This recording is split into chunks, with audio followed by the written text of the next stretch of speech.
Okay, I have a few rapid-fire questions for you to kick things off. Yeah. Be honest. Have you ever tried, really tried, to kiss your own elbow? Or, here's another one. Have you ever found yourself, say, frantically eating fruit under a table at the stroke of midnight?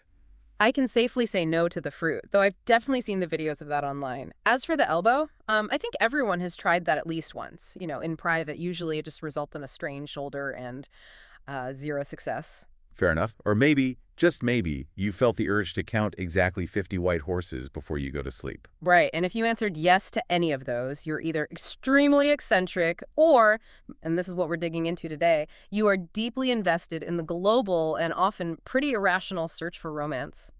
Welcome back to the Deep Dive. Today we are looking at a really entertaining stack of research. We're exploring love-related superstitions from all around the world.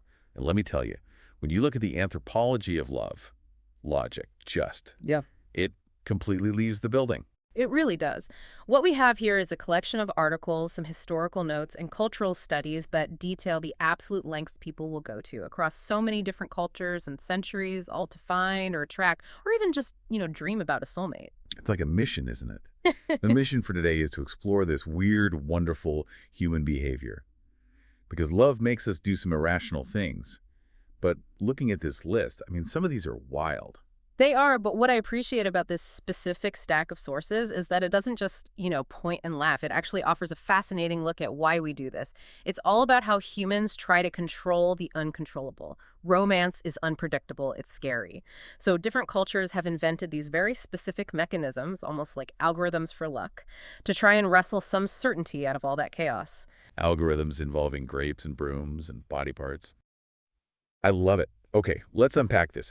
We've organized the research into 3 main buckets so we don't get lost in the madness. We have the active rituals, where you really have to do the work. Then we have the genetic lottery stuff about physical traits. And then the social minefield, where you just have to avoid bad luck. A solid structure for a chaotic topic. Okay, let's start with the active rituals. These are the ones where you actually have to perform a task to get the love you want. And the first one on our stack is a personal favorite because it combines romance with a potential choking hazard. You're talking about the Spanish grape dash? The Spanish grape dash. So most people know about New Year's resolutions. But in Spain, and our sources say this has actually gone global thanks to TikTok and Instagram. Oh, it's everywhere now. There's a very specific tradition for single people. That's right. It takes place on Noche Vieja, New Year's Eve. And the superstition is that when the clock strikes midnight, you have to eat 12 grapes. But not just, sitting on the couch casually snacking. The sources really emphasize the location. Yes, and this is the key detail for the love version of this tradition. You have to be under the table. Under the table. Just imagine the scene. It's New Year's Eve. Everyone is celebrating, popping champagne. And you are huddled under the dining table with a bowl of fruit. And there's a time limit. That's the catch. You have to eat all 12 grapes, one for each stroke of the clock, before 12:01 a.m. So you have, 60 seconds, often less, to get them all down. And if you succeed, the superstition says you will find true love in the new year. And if you fail, you're just... Yes. You're a person with a mouthful of grape pulp sitting on the floor with everyone else is kissing. Pretty much. But there's actually some interesting history here that the sources point out. While the under-the-table part is a modern kind of social media-driven twist for singles, Yeah. the 12 grapes tradition itself, it dates back to around 1909. Oh, really? So it's not some ancient folklore? Not exactly ancient, no. The sources mentioned that vine growers in Alicante had a massive surplus of grapes that year. They basically had too much inventory and needed a way to move the product. So they just invented the idea of lucky grapes for New Year's as a marketing gimmick. That is brilliant. So a century-old marketing campaign to sell excess fruit has evolved into this viral dating ritual. Exactly. But psychologically it works because of that frantic nature. It kind of equates the struggle for love with a physical endurance test. And seeing it spread globally suggests that people are really hungry for these communal rituals. We want a physical action to take to solve an emotional problem. We want to work for it. Literally hungry in this case. Okay, so let's say you've survived the grapes, you're in the new year, but maybe you're not in Spain. Maybe you're in Texas. Right. Shifting gears to the United States. And this is a fascinating twist on a very common sleep aid. We all know counting sheep, right? The universal cure for insomnia. So boring. Who cares about sheep? Well, according to this old Texas superstition we found in the folklore archives, if you are actively seeking a life partner, you should start counting sheep and start counting horses. Specifics matter here, though. They do. They have to be white horses. And the magic number is 50. 50 white horses. That actually sounds harder than sheep. Sheep are, they're uniform. White horses, that requires some visualization. I feel like my brain would drift off before I even hit 20. That's the discipline of love. You have to stay focused. It implies that love requires vigilance. But here is where it gets really interesting, the payoff. The superstition claims that if you successfully count these 50 white horses before falling asleep, the very first person you shake hands with afterward will want to marry you. The first person you shake hands with. That seems incredibly risky. What if it's your boss? Or the mail carrier? Or a stranger you really don't get along with? It puts a tremendous amount of weight on that first social interaction of the day. I can just imagine someone waking up, having counted the horses, and then walking around with their hands in their pockets, just dodging people until they see their crush. No, sorry, can't shake your hand. I'm saving this for later. It kind of creates a self-fulfilling prophecy in a way. You become hyper-aware of who you touch and interact with. It forces you to be intentional about your social circle the next day, which, ironically, is probably good dating advice anyway. So we've got frantic eating, we've got mental gymnastics with horses.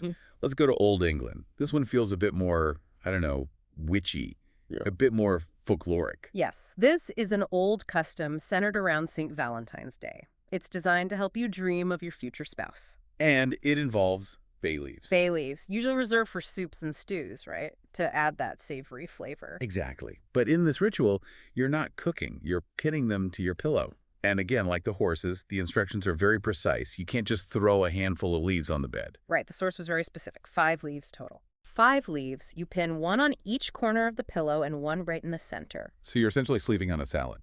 In a way, yeah. But look at the geometry of it, the 4 corners in the center. It feels very ceremonial, almost like casting a circle or a mandala. The idea is that this specific arrangement on Valentine's Day triggers a vision of the person you're meant to marry. I wonder if the crunching sound of the dry leaves wakes you up. But I guess that's the price you pay for prophetic dreams. Is there, a historical reason for bay leaves specifically? Why not basil or mint? Well, bay leaves have been associated with Apollo in Greek mythology, the god of prophecy. The oracles at Delphi were often associated with burning bay leaves, so there's a lineage there.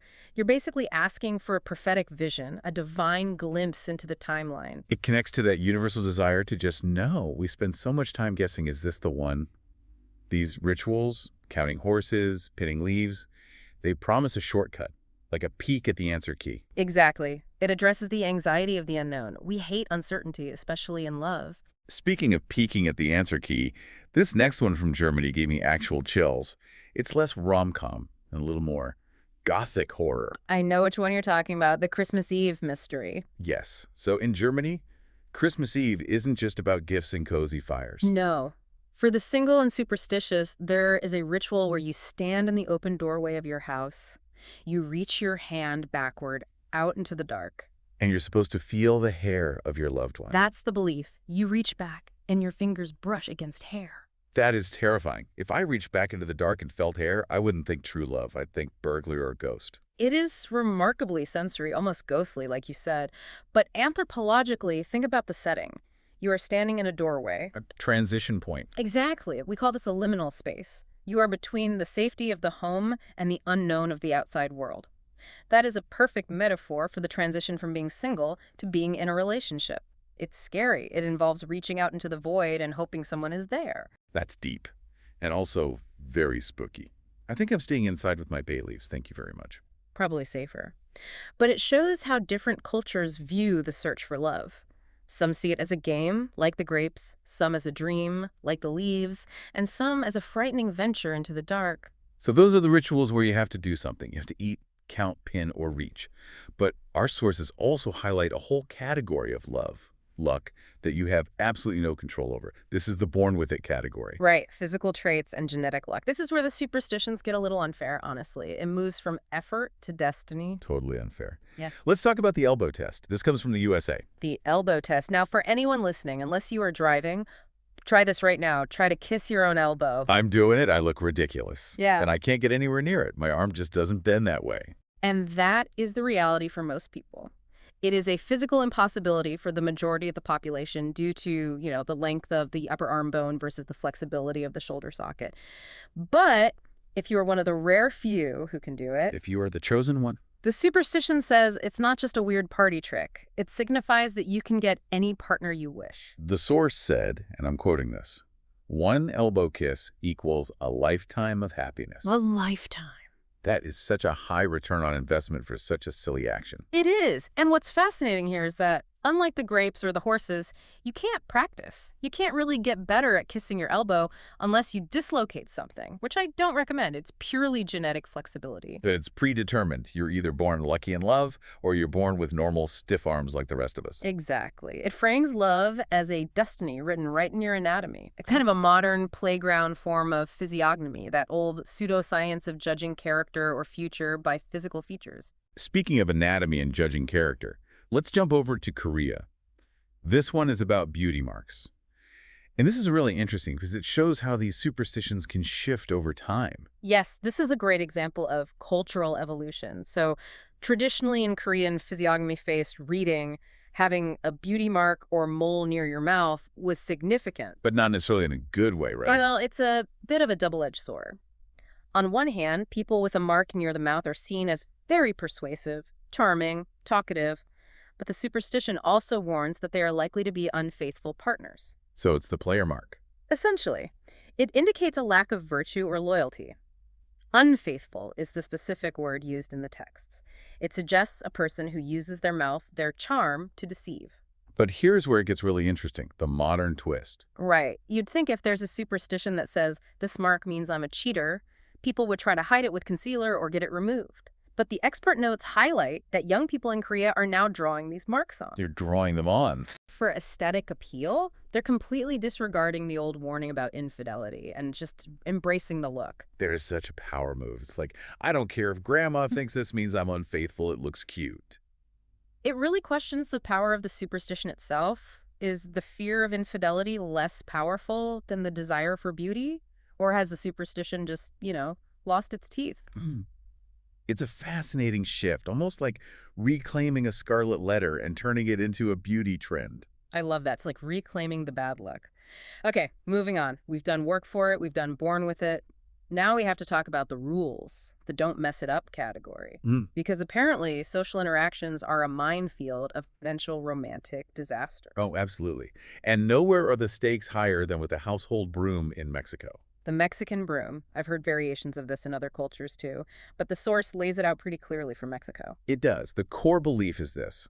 If someone sweeps over your feet with a broom, you're destined to be single forever. Solo dinners for the rest of your life, as the text says. Just because someone was cleaning, it's such a mundane accident with such a catastrophic consequence. But wait, it gets worse.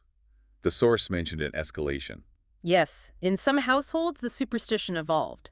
It wasn't just that you'd be single. If someone sweeps your feet, it was believed you might go to jail. From single to incarcerated, that is a steep slope. It is. But symbolically, think about what a broom does. It sweeps things away. Dirt, dust, trash. So if it sweeps your feet, it's symbolically sweeping away your luck or your potential or your freedom. It's treating you like refuse. That makes sense in a twisted way. But luckily there is a remedy. And this is the part that always makes me laugh about superstitions. The very specific cure. To reverse the bad luck, you have to spit on the broom. Of course. You have to spit on the broom. Immediately. It sounds gross, but does that have a historical basis? Or is it just about disrespecting the broom? Actually, yes. Spitting is an ancient apotropaic act. That's a fancy anthropological word for warding off evil. In many cultures, spitting is believed to expel the bad luck or the curse right away. So it's a visceral reaction. You swept me, I spit on your tool. It breaks the spell. I'm just picturing a nice family dinner. Someone is tidying up, they accidentally hit a foot, and suddenly everyone is yelling, spit on it, spit on it. It certainly keeps the household dynamic interesting. Okay, from brooms to blooms, let's talk about Russia and the serious business of flowers. This is less of a quirky superstition and more of a really serious social code.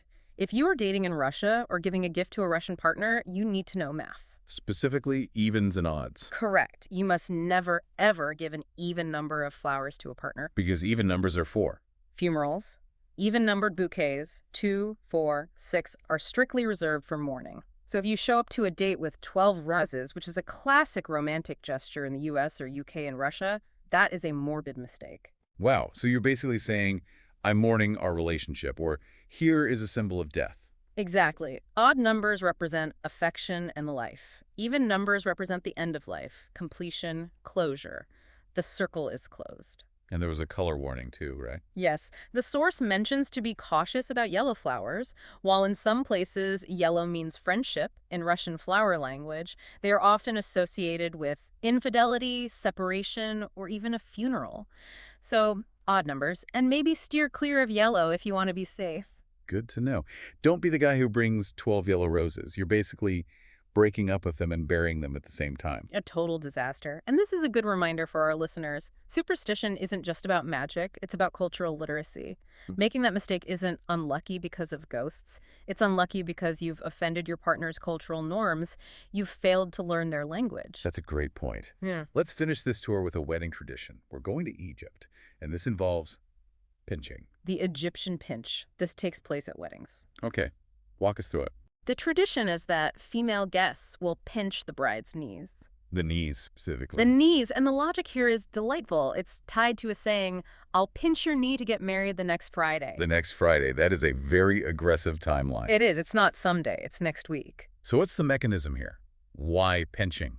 Anthropologists call this contagious magic or sympathetic magic. Hmm. The idea is that the bride is just radiating marriage energy or luck. She is the center of the event.